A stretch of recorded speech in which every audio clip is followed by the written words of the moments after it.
کوئی یہودی سے پوچھنے لگے تمہارے مسلمان ہونے کا سبب کیا ہے، کہ تم مسلمان ہوئے کیسے؟ تو اس نے کہا ایک 11-12 سال کا بچہ، چڑھتی جوانی تھی اس کی، کہتا ہے 11-12 سال کا لڑکا جو ہے مجھے توبہ کرا گیا۔ وہاں جتنے مسلمان تھے سب حیرت میں پڑ گئے، اتنا چھوٹا سا بچہ۔ تو اس نے کہا ہوگا کسی نیک باپ کا بیٹا، کسی پرہیزگار ماں کا بیٹا تھا۔ کہتا ہے چھوٹی سی عمر تھی، لوگوں نے پوچھا کہ آپ کو کیسے ملا؟ تو اس نے کہا میں گیا بازار، میں نے بغداد کے چوک سے 10 کلو مچھلی خریدی تھی اور کچھ اور ضرورت کی چیزیں بھی میں نے خرید کے رکھی کیونکہ میرے یہاں مہمان آنے والے تھے۔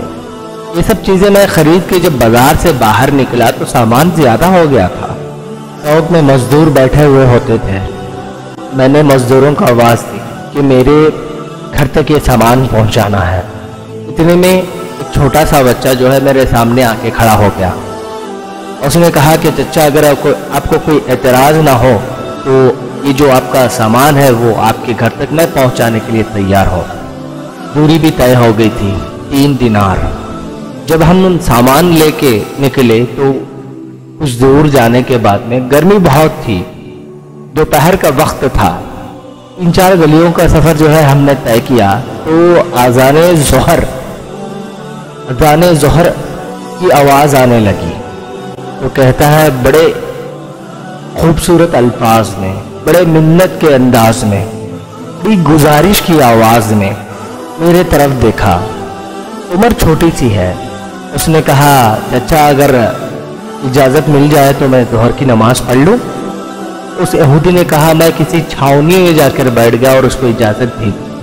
جب اس نے مسجد میں گیا تو باقی لوگ نماز پڑھ کر دیر سے آئے تو وہ بڑا جلدی نماز پڑھ کر آ گیا۔ میں کہا بیٹے تو جلدی آ گیا ہے؟ اس بچے نے کہا میں نے اس لیے جلدی آیا ہے کہ آپ یہ نہ سمجھیں کہ میں کام چور ہوں، میں نے نفل چھوڑ دیے ہیں، فارغ ہو کے پڑھ لوں گا۔ پھر اس نے سامان اٹھایا، راستے میں بہت زیادہ گرمی تھی۔ وہ یہودی کہتا ہے اس کا پسینہ بہنے لگا، میں آگے آگے بڑھا اور وہ میرے پیچھے پیچھے آیا۔ میں نے کہا بیٹے اگر تھوڑی دیر کے لیے سامان مجھے دے دو کیونکہ گرمی زیادہ ہے۔ تو اس نے کہا کہ چچا مجھے میرے ماں باپ نے یہ تربیت کی ہے کہ حرام لقمہ جو ہے وہ گھر نہ لانا۔ میں نے مزدوری اس لیے طے کیا ہے کہ آپ کا سامان جو ہے وہ میں آپ کے گھر تک پہنچا دوں۔ وہ بچہ کہنے لگا میں آپ کو سامان نہیں دے سکتا، اس لیے کہ 3 دینار جو مزدوری ہے وہ گھر پہنچانے کے لیے طے کی گئی ہے۔ سامان کہتا ہے اگر سامان آپ اٹھائیں گے تو میں پیسے پورے نہیں لیتا۔ میں نے اس بچے کے باتوں پر غور کیا، اتنی چھوٹی عمر میں اتنی خوبصورت باتیں، وہیں سے مجھے شک ہو گیا تھا کہ یہ کوئی معمولی بچہ نہیں، کوئی نیک باپ کا اولاد ہے، کوئی نیک ماں کا بیٹا ہے۔ سے لوگوں کے لباس پر پیون لگے ہوئے ہوتے ہیں مگر دھبے نہیں ہوتے۔ مجھے وہیں سے شک ہو گیا تھا کہ یہ نیک ماں باپ کا اولاد ہے۔ نے کہا کہ میں پیسے پورے نہیں لوں گا۔ اس کے یہ باتیں سن کر میں حیرت میں پڑ گیا۔ پھر اس یہودی نے کہا میں گھر لے گیا اسے، ہم گھر سامان کے ساتھ پہنچ گئے۔ میں نے کہا اس سے سامان یہاں رکھ دو، تم یہاں ٹھہرو، میں 3 دینار لے کے آتا ہوں تمہاری مزدوری کے۔ جب میں پیسے لینے کے لیے گیا تو بیوی کو بتایا کہ بڑا نیک بچہ ہے، بڑا پرہیزگار بچہ ہے۔ اس کی بیوی کہنے لگی روٹی پکی ہوئی ہے، اس بچے سے کہو کہ دوپہر کا کھانا کھا لے۔ کہتا ہے میں باہر گیا، 3 دینار جو ہے اس کو دے دیا۔ میں کہا بیٹے ایک بات مانو گے؟ بچے نے کہا آپ نے مجھے 3 دینار دیا ہے، آپ نے مجھے 3 دینار دیا ہے، آپ مالک ہو گئے اور میں جو ہے وہ آپ کی بات مانوں گا، وہ اس لیے کہ میں نے آپ کا نمک کھایا ہے، میرے مالک ہو گئے، اب تو ہر بات مانوں گا آپ کی۔ میں نے کہا دوپہر کا کھانا کھا لو۔ یہ بات سن کر اس لڑکے کی گردن جھک گئی اور بڑے آہستہ آواز میں کہنے لگا میں نہیں کھا سکتا کیونکہ میں نے نفل روزہ رکھا ہے۔ اس نے کہا کہ میں نے نفلی روزہ رکھا ہے۔ میں اور زیادہ پریشان ہو گیا۔ میں نے فوراً اس سے سوال کیا کہ اب تم کدھر جاؤ گے؟ اس نے کہا اب میں کہیں نہیں جاؤں گا، جو ایک دن کی میری مزدوری تھی وہ 3 دینار تھی، وہ 3 دینار میرے اللہ تعالیٰ نے مجھ تک پہنچا دیا، تو اسی لیے اب میں کہیں نہیں جاؤں گا۔ آج کا وقت جتنا بھی بچا ہوا ہے یا تو میں قرآن پاک کی تلاوت کروں گا یا تو سرکار مدینہ صلی اللہ تعالیٰ علیہ وسلم پر درود بھیجا کروں گا، اب میں اور دوسرا کام کوئی نہیں کروں گا۔ تو اس یہودی نے کہا کہ افطار میرے یہاں کر لو۔ تو اس بچے نے کہا کہ کوئی بات نہیں، مجھے مسجد بتا دو۔ تو میرے زبردستی کرنے پر اس نے مان لیا۔ اس کی افطاری ہمارے یہاں طے ہو گئی، افطاری ہمارے ساتھ طے ہو گئی اور وہ مسجد چلا گیا۔ جب میں مغرب کے بعد اس کو لینے گیا، اس نے کہا کہ عشاء کے بعد آنا، کیونکہ میں نے افطاری جو ہے وہ پانی سے کر لیا ہے اور کھانا کھانے جاؤں گا تو جماعت رہ جائے۔ اس نے کہا کہ میں عشاء کے بعد اس کو لے آیا، اس کو کھانا کھلایا۔ رات گہری ہو گئی تو میں نے کہا اس کو تو آج یہیں سو جانا۔ کہا کوئی حرج نہیں، کبھی کبھی میں مزدوری کے سلسلے میں دور دور بھی چلا جاتا ہوں تو میرے گھر میں سمجھ جاتے ہیں، تو میں ایسا کرتا ہوں آپ کے کہنے پر آج رات یہیں رک جاتا ہوں۔ تو اس نے کہا کہ میں نے مسافر خانہ کھولا تو سلا دیا وہاں۔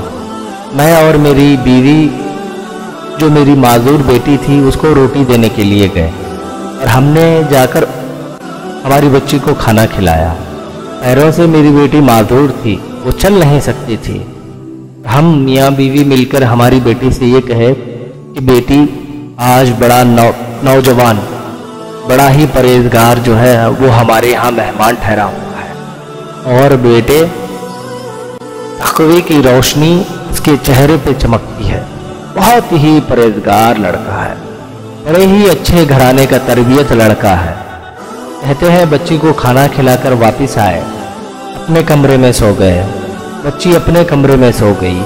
وہ لوگ ترس سے تھے کہ بیٹی اپنے قدموں پر چلے۔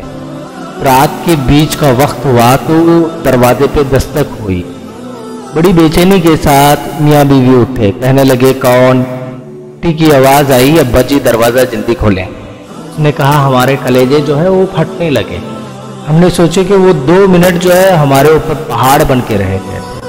ہمیں لگا جو میری بیٹی تھی چلنے کے لیے ہم لوگ ترس گئے تھے، وہ اپنے پیروں پر کھڑی ہوئی ہے، کبھی دوڑ کر ادھر جاتی تو کبھی دوڑ کر ادھر آتی۔ یہ دیکھ کر ہم میاں بیوی تڑپ گئے، کہتے ہیں کہ یہ کیا ہوا؟ ہم تو مایوس ہونے لگے تھے کہ جو ہے تو ٹھیک نہیں ہوگی، پھر ایسا کیا ہوا تیرے ساتھ؟ میری بیٹی نے کہا ابا جی اور اماں جی آپ نے کہا کہ ہمارے یہاں ایک نیک نوجوان لڑکا آیا ہے، آپ نے کہا تھا کہ بڑا ہی پرہیزگار ہے۔ جب آپ روٹی کھلا کر مجھے اپنے کمرے میں چلے گئے تو مجھے خیال آیا، میں کہنے لگی اے اللہ اگر واقعی وہ نیک ہے تو اس کے صدقے میں مجھے شفا ہی عطا فرما دے، اور وہ واقعی میں نیک لڑکا ہے تو اس کے صدقے میں مجھے شفا بخش دے، اللہ مجھے صحت ہی دے دے۔ کہنے لگی ابھی میری دعا پوری ہی نہیں ہوئی کہ میرا وجود جو ہے وہ حرکت کرنے لگا، یہ دیکھو میں اٹھ کے کھڑی ہو گئی ہوں۔ یہ منظر دیکھ کر ہم بھاگے اس کے کمرے کے جانب، جب دروازے پہ ہاتھ رکھا تو دروازہ کھل گیا، یہ جا کر دیکھا تو پلنگ خالی تھا، کاغذ کا رکھا جو ہے اس نے چھوڑ کر گیا ہے، اس میں لکھا ہوا تھا کہ مجھے پتا ہے کہ میری حقیقت کھل گئی ہے، میں نے یہ کرامت جو ہے اپنے مشہور ہونے کے لیے نہیں بتائی ہے کہ لوگ میرے پیچھے بھاگے۔ کہنے لگا کہ میں اللہ کا بندہ ہوں، اگر تمہیں مجھ سے ذرا بھی محبت ہو گئی ہے پھر میرے پیچھے نہ بھاگنا، اللہ کی بارگاہ میں جھک جانا، پھر گناہوں سے توبہ کر لینا۔ یا ایھا الذین آمنوا اتقوا اللہ وادعوا الیہ وسیلہ، کہ اللہ تعالیٰ جو ہے اس کے نیک لوگوں کے وسیلے سے دعائیں قبول کرتا ہے، کہ نیک اور پرہیزگار بندوں کے وسیلے سے ان کا بیڑا پار کرتا ہے۔